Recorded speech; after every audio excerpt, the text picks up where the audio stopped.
the show, I want to take a minute to address the settlement of the litigation that was filed 5 years ago after the Rams moved to Los Angeles. This was something that a lot of people scoffed at when it first started. There was a fight over whether or not the case should be in arbitration, which is a much more favorable forum for a billion-dollar entity than going to a jury trial. That issue went all the way to the U.S. Supreme Court. Then the NFL, staring down the barrel of going to trial in January, had a mediation session last week, which is where you get everybody together and you try to settle it. And they worked all day, and they got the case settled. And the payment we would have regarded as astronomical when the case was first filed. $790 million gets paid to 3 St. Louis entities, with 35% of that going to the lawyers, $276.5 million just in legal fees coming out of that under a contingent fee arrangement. But, Charean, I wrote about this today, and I'll defer anyone who cares about it to the item at PFT. The folks in St. Louis had a tiger by the tail, and they let go. And they let go for, I think, less than they could have gotten.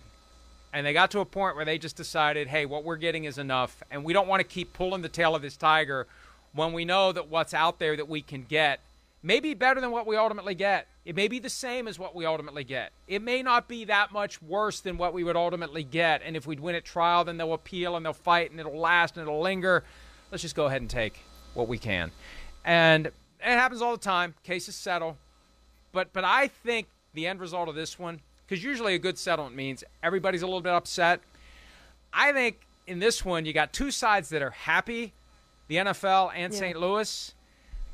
I think the NFL is justifiably happy because they dodged a Scud missile on this one. St. Louis did well in light of where they started, but I think they could have done a heck of a lot better.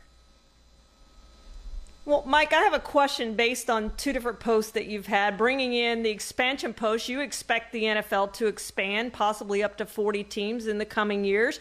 What are the chances, and maybe they're less now, but what are the chances that St. Louis either is better off to get an expansion team or worse off to get an expansion team? Now, the passage of time could change opinions in this regard, but my understanding is a lot of bad blood as a result of this litigation. Even though the NFL is happy with the outcome and frankly would have paid more last week, I'm told. Kroenke's lawyers, Stan Kroenke's lawyers, wanted to keep going and was willing to pay more, and the NFL's lawyers drew the line in the sand, and the plaintiffs took it and ended the case. And sometimes that game of chicken creeps into these settlement talks.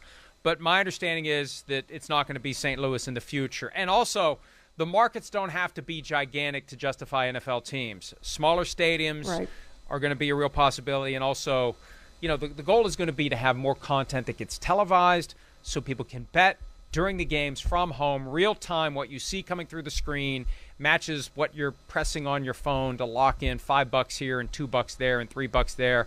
And that's how the revenue is going to explode for the NFL. But St. Louis is not going to be part of that party. They should enjoy the money they're getting now because I think that's all they're going to be getting from the NFL for a long time to come. Hi, I'm Mike Tirico, and thanks for watching. Make sure to hit subscribe for the latest news and highlights from NBC Sports.